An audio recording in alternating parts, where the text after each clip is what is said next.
The young cannibal movie की शुरुआत होती है और हम एक बर्फीले इलाके को देखते हैं। यहाँ दो आदमी इंसान का मांस खा रहे हैं। वो अपने तीसरे साथी को भी इसे खाने को कह रहे हैं। उनके पास एक डेड बॉडी भी पड़ी होती है। उन्हें हद से ज्यादा भूख लगने की वजह से वो अपने ही मरे हुए साथी का मांस खा रहे थे। इसके बाद वो तीनों एक बर्फीले मैदान से गुजरने लगते हैं। तभी उन्हें कोई अजीब चीज आती हुई दिखाई देती है जो हम क्लियरली नहीं देख पाते। वो चीज वहाँ आकर उनमें से एक आदमी पर हमला कर देती है और उसे बुरी तरह से फाड़ने लगती है, जिसकी वजह से वो आदमी काफी तड़प रहा था और इसे कुछ देर में ही उस आदमी की मौत हो जाती है। आगे सीन शिफ्ट होता है और हम नेट नाम की एक लड़की को देखते हैं जो अपने फ्रेंड ईथन के साथ एक मेंटल हॉस्पिटल में होती है। नेट एक साइको पेशेंट थी। वो यहाँ एक हॉस्पिटल वर्कर टीम के अंडर थी।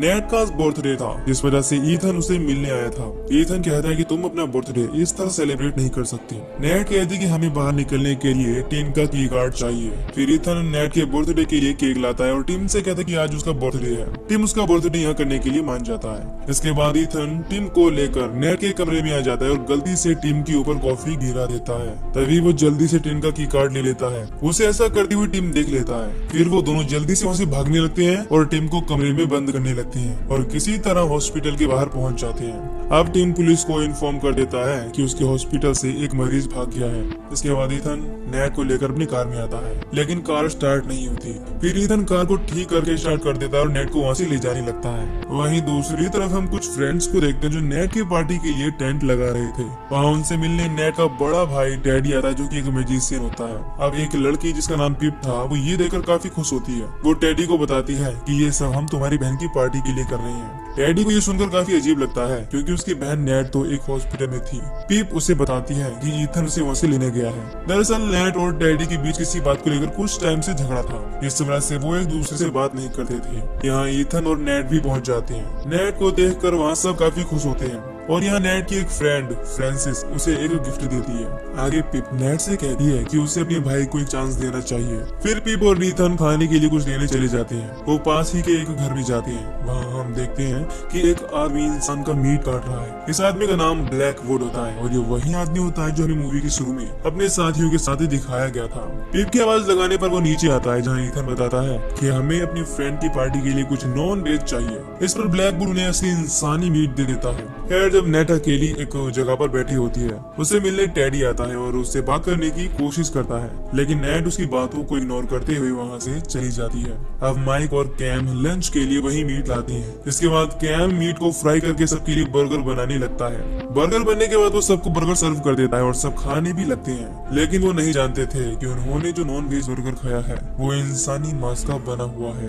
अब रात में ईथन नेट से पूछता है कि क्या उसे अपने भाई को देखकर अजीब नहीं लगता। नेट कहती है कि वो अपने भाई के बारे में बात नहीं करना चाहती। तभी यहाँ ब्लैकवुड आता है और सब पर गन पॉइंट करके उनके हाथ बांध देता है। इसके बाद वो बताता है कि जिस जंगल में तुम सब पिकनिक मना रहे हो, इस जंगल में एक खतरनाक मॉन्स्टर रहता है और वो केवल इंसानों का मांस खाता है और तुमने मेरा दिया हुआ इंसानी मांस खा लिया है, इसीलिए मैं तुम्हारे पीछे हूँ। ये सुनकर सब काफी ज्यादा गंदा फील करते हैं, क्योंकि उन्होंने बर्गर में इंसानी मांस खाया था। इसके बाद ब्लैकवुड उन सबको इंसान का मांस खिलाने लगता है। अब माइक, वो एक वेजिटेरियन था। ब्लैकवुड उसे ही पहले मांस खिलाता है। इसके बाद वो उसे गन से शूट करके मार देता है। ये देखकर उसके दोस्त बहुत ही बुरी तरह से डर जाते हैं। फिर कैम उसकी तरफ अटैक करने के लिए आगे बढ़ता है, लेकिन ब्लैकवुड उस पर एक बोतल से अटैक करके नीचे गिरा देता है। इसके बाद वो अपने बैग में से एक थैली को बाहर निकालता है, जिसके अंदर इंसान का खून था। वो अपने ऊपर ही उस खून को गिरा देता है। ये देखकर सब डरने लगते हैं। फिर वो उन्हें अपनी गाड़ी में बिठाकर कहीं ले जाने लगता है। सब काफी घबराने लगते हैं। गाड़ी में पिप नेट से कहती है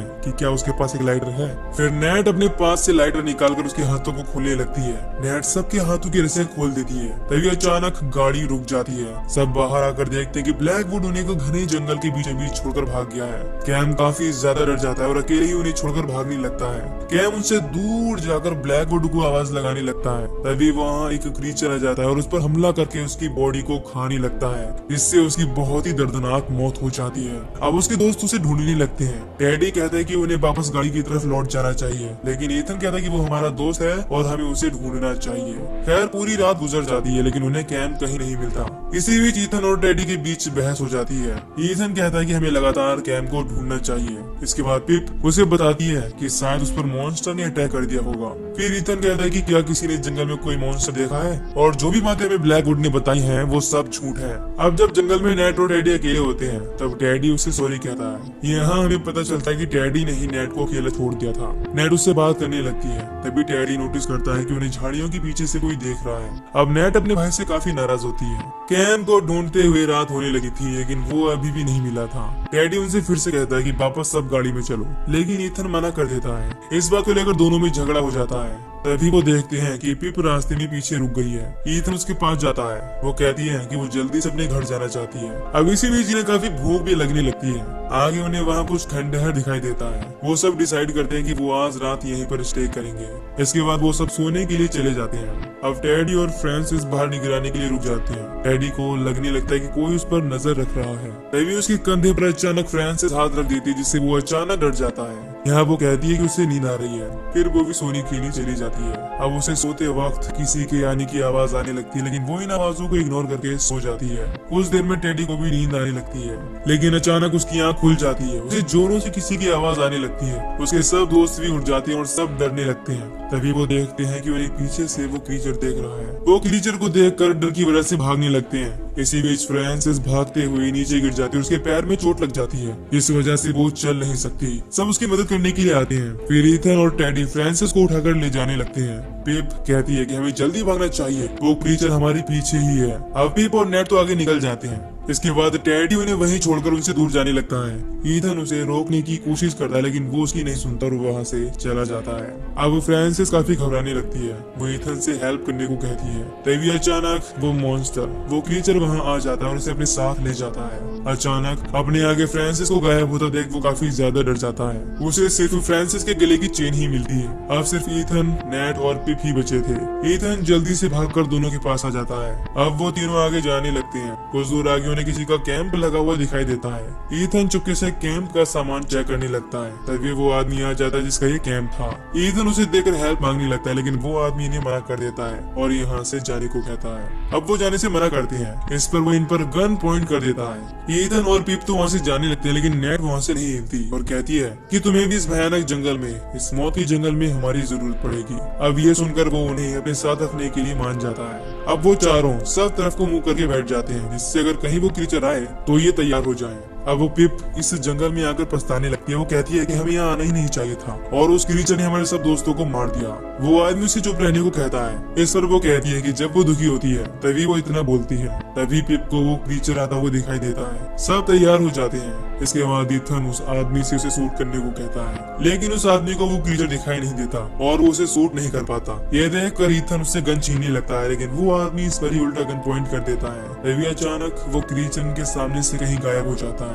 फिर वो क्रीचर अचानक से ईथन को पीछे से पकड़ लेता है और उसे खाने लगता है। और इस आदमी को वो क्रीचर अभी भी दिखाई नहीं दे रहा था। खैर वो आदमी ईथन की तरफ शूट कर देता है और वो गोली सीधी उस क्रीचर को लगती है, लेकिन उसे गोली का कोई असर नहीं होता।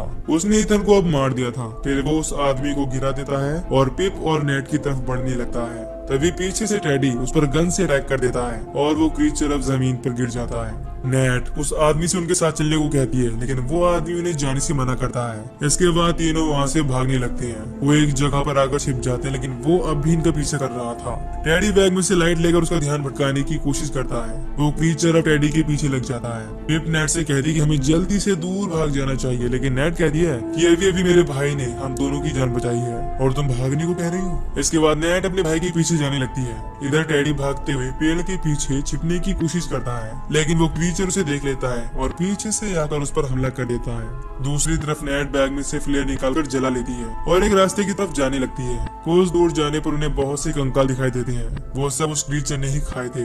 यहाँ पर उन्हें फ्रांसिस भी मिलती है, जो काफी ज्यादा जख्मी होती है। फ्रांसिस उन्हें वहाँ से जाने को कहती है। नेट समझ जाती है कि ब्लैकवुड इस क्रीचर से यहीं से इंसानी मांस को ले जाता है और दूसरों को फंसाकर इस क्रीचर का निवाला बनाता है। यानी कि इंसानों को मांस बेचने वाला वो ब्लैकवुड और ये क्रीचर शायद आपस में बिजनेस पार्टनर है। खैर फ्रांसिस नेट के हाथों में ही अपना दम तोड़ देती है। अब नेट को यहाँ एक आइडिया आता है। वो अपनी पूरी बॉडी पर दूसरी लाशों के ऊपर से खून अपने ऊपर लगाने लगती है। वो अपने ऊपर एक इंटेस्टाइन यानी आंत भी लगा लेती है। नेट ऐसा इसीलिए करती है ताकि क्रीचर को लगे कि ये एक डेड बॉडी है, यानी कि वो क्रीचर केवल जिंदा लोगों पर ही अटैक करता है। शायद इसी वजह से ही ब्लैकवुड ने अपने ऊपर खून लगा लिया था ताकि क्रीचर उसे स्मेल ना कर पाए। खैर अब नेट पिप से भी ऐसा करने को कहती है, लेकिन उससे ये सब काफी गंदा लग रहा था और वो ऐसा करने से मना कर देती है।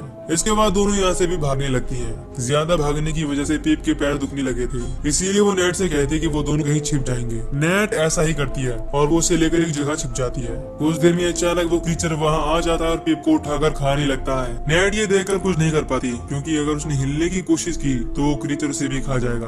अपने सामने पिप की मौत होते देख उसे भी काफी दुख होता है और वो रोने लगती है। इसके बाद वो वहाँ से उठकर भागने लगती है। क्रीचर उसे भागते हुए देख लेता है और उसके पीछे लग जाता है। भागते हुए नेट का पैर लकड़ी से फिसल जाता है और वो नीचे गिर जाती है। नेट देखती है कि वो क्रीचर उसकी तरफ आ रहा है। वो उसके सामने भागती नहीं और वहीं लेटी रहती है। क्रीचर उसके पास आता है और उससे सूंघने लगता है। उसे यकीन हो जाता है कि एक लाश है। उसके जाने के बाद नेट उठ जाती है और आगे जाने लगती है। तभी उसे टेडी की लाइट ही दिखाई देती है। वो अपने भाई के पास जाकर देखती है कि उसकी सांसें अभी चल रही हैं। टेडी आखिरी बार नेट से बात करता है और उसका हौसला बढ़ाता है। वो अपने भाई को देखकर रोने लगती है, क्योंकि परिवार के नाम पर सिर्फ उसका भाई टेडी ही था। टेडी क्रीचर के हमले से पूरी तरह से नहीं मरा था, वो तड़प रहा था। वो नेट से कहता है कि वो एक पत्थर से उसे पूरी मौत दे दे। नेट न चाहते हुए भी पास पड़े एक पत्थर से उस पर अटैक कर देती है। इससे उसके भाई की मौत हो जाती है। आगे नेट उसकी लाइट लेकर जाने लगती है। उसे एक सड़क मिल जाती है। कुछ दूर जाने पर उसे ब्लैकवुड का घर मिलता है। वहाँ उसकी एक कार भी होती है। नेट उस कार में जाकर बैठ जाती है। फिर वो ब्लैकवुड से मिलने के लिए उसे ढूंढने लगती है। अंदर कमरे में जाकर उसे एक जगह पर इंसान का मीट और बहुत सारे चाकू मिलते हैं। एक जगह पर सड़ा हुआ मांस भी था। उसे देखकर नेट उल्टी कर देती है। नीचे आकर उसे ब्लैकवुड मिल जाता है। वो नेट को शाबाशी देने लगता है, क्योंकि उसने अकेले ही क्रीचर से सरवाइव किया था। यहाँ वो बताता है कि कुछ साल पहले उनका प्लेन क्रैश हो गया। ये वही सीन होता है जो मूवी के शुरू में दिखाया गया था, और तब उन्होंने अपने ही पायलट को मारकर उसे खा लिया था और अकेला ब्लैकवुड ही उसे सरवाइव कर पाया था। अब वो अपनी जगह नेट को लेने को कहता है, लेकिन नेट उस पर अटैक कर देती है, जिसके बाद दोनों में फाइट होने लगती है। तभी वहाँ वो क्रीचर आ जाता है और ब्लैकवुड को काट कर मार देता है। इसके बाद वो क्रीचर नेट के पीछे लग जाता है। नेट उसे बचकर कमरे में छिपने लगती है, लेकिन वो क्रीचर हर जगह उसके पीछे आने लगता है। इस सब के बाद नेट खिड़की से कूद जाती है और कार में बैठकर उसे स्टार्ट करने लगती है, लेकिन वो कार स्टार्ट नहीं होती। लेकिन किसी तरह नेट कार को स्टार्ट कर लेती है। इसके बाद क्रीचर उसे पकड़ने की कोशिश करता है, लेकिन वो कार लेकर निकल जाती है। कुछ दूर जाकर वो वापस मुड़ जाती है और क्रीचर को मारने का डिसाइड करती है। अब वो कार को तेजी से चलाकर उस क्रीचर से हिट कर देती है, लेकिन इससे भी उस क्रीचर पर कोई असर नहीं होता। क्रीचर फिर से उठ जाता है और कार के अंदर आने की कोशिश करता है। उसके कार में आ जाने के बाद वो कार से बाहर आ जाती है और जल्दी से फ्यूल की टंकी को खोल देती है और लाइटर जलाकर उसमें डाल देती है। तभी वहाँ एक ब्लास्ट होता है, जिसमें वो क्रीचर बुरी तरह मारा जाता है। मूवी के आखिर में नेट वहाँ से निकलकर किसी शहर के हॉस्पिटल में आ जाती है और आखिर में यानी कि पोस्ट क्रेडिट सीन में हम देखते हैं कि उस कार में से अभी क्रीचर की आवाज आ रही थी, यानी कि वो क्रीचर अभी भी जिंदा है। और इसी के साथ ये मूवी यहीं पर खत्म हो जाती है। तो